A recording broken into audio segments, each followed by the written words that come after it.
In this video, I'm going to show you how to fix the "this video file cannot be played" error with code 22043 in Google Chrome.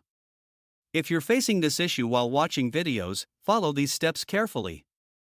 First, open Google Chrome and click on the three vertical dots in the top right corner. Scroll down and click on Settings. From the left-hand side, select System. Now find the option called Use Hardware Acceleration when available and turn it off. After that, click on Relaunch to restart your browser. Once Chrome restarts, check if the video is working.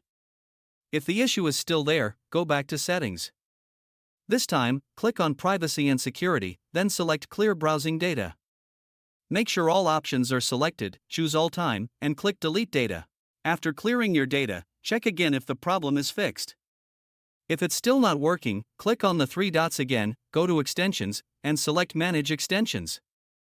Now disable all extensions by toggling them off. Extensions can sometimes interfere with video playback. Once all extensions are disabled, try playing the video again.